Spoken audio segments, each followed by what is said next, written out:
Hello, gorgeous souls. Hope you're having a great start to your week. And I want to dive into why your blood sugar matters and how this actually impacts you and your energy levels and also sleep quality, particularly if you're finding yourself constantly exhausted or you haven't got the energy that you're wanting at this particular stage of life.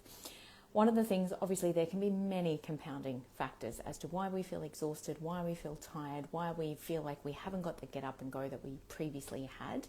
However, blood sugar is one of the main factors that can really impact our energy longer term and absolutely impact our ability. Hey, Jules, great to have you on.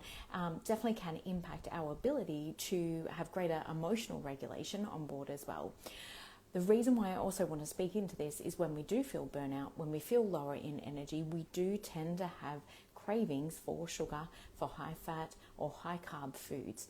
The reason for this is the body is looking for a quick hit of energy to try and boost its energy levels again. When we've lived in adrenal fatigue or we've lived in an adrenalized state, meaning we've lived in dysregulation of either the fight, flight or eventually collapsing into freeze in the nervous system, when we've lived in that fight, flight state, often the body is looking for the next hit of energy.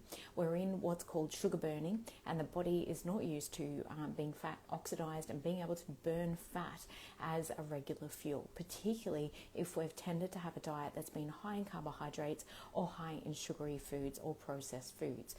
And how this actually impacts then is as soon as our blood sugar starts to drop, we will have cravings for something else, and as in another hit of sugar or another hit of carbohydrate, or we'll get that energy slump. One thing that I specifically noticed when I was doing a lot of data testing for myself and my own research for myself was I was absolutely astounded by the difference that would happen to my blood sugar levels. I wore a continuous glucose monitor for 2 weeks, and I've done that twice as well, just to test and to trial and to experiment with different foods. Now, at the time, I'm full carnivore. I've been carnivore for about 18 months now. However, at the time when I was doing this, I was predominantly keto, but would occasionally still have some things like a bought protein ball, or one of the other things that I trialed was even tomato flavored tuna. So it was like, I think, tomato and onion or something like that. I could not believe, just from the small amount of sugar in there, that it really significantly spiked my blood sugars. Now, what happened whenever I ate food that spiked my blood sugars during the day is I would find myself very fatigued, generally about 30 minutes to an hour afterwards, when my blood sugar was coming back down from my body responding with extra insulin to get my blood sugar under control and to bring it back to standard levels. So I was seeing these big spikes in my blood sugar. Now, what happened and how that correlated to impact my sleep overnight was then I was waking up at 2 and 3 a.m. and my blood sugar was dipping significantly.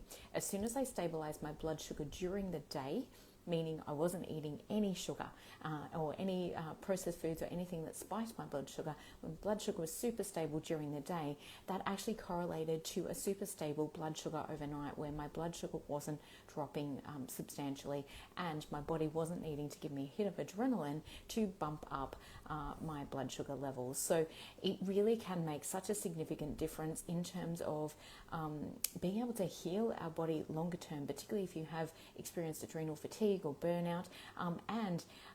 One of the reasons why we often can struggle in perimenopause is simply because our body has been robbing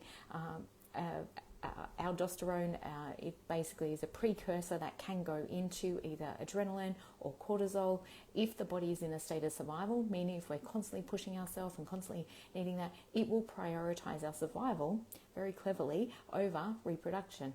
So this is where our hormonal levels can drop quite substantially, simply because the body's like, well, we need to survive here, we need to keep pumping out adrenaline and cortisol into the body, and so it will prioritize greater levels of adrenaline and cortisol as opposed to our steroid hormones, which makes it so much more difficult for us when we're approaching perimenopause. We're often starting from lower base levels than I think where we traditionally would have previously, over many, many years ago, before women were really, trying to juggle all the things, be working, be running the household, all of the things, and that we generally are these days. So I just wanted to share how important it is to really stabilize the blood sugar and the difference that it can make, certainly from an emotional aspect, but definitely in terms of getting good quality sleep as well, and how much that can impact our ability to feel greater regulation. We all know we feel rubbish if we haven't slept well. It definitely can be one of those factors that really makes a huge difference.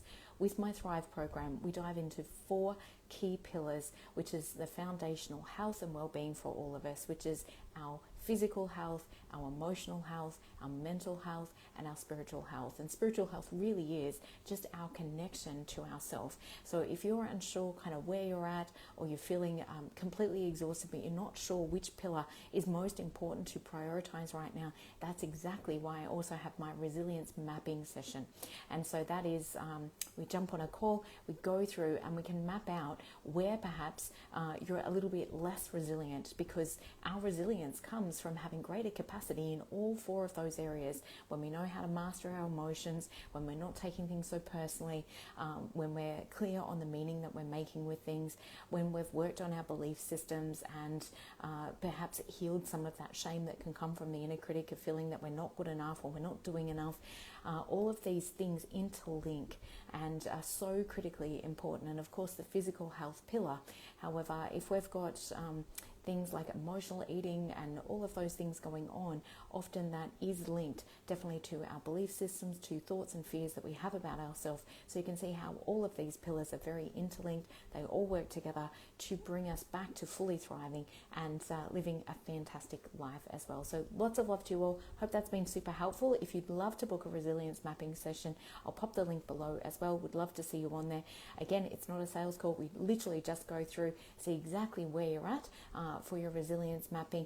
And then if you'd love to find out more info on my Thrive program, of course, we can book in another follow-up chat around that. Many women have found once they discover those key pieces, that really getting that extra help and support and the accountability and the guidance can be extra helpful for them for navigating that as well. So lots of love to you all. Have a great day.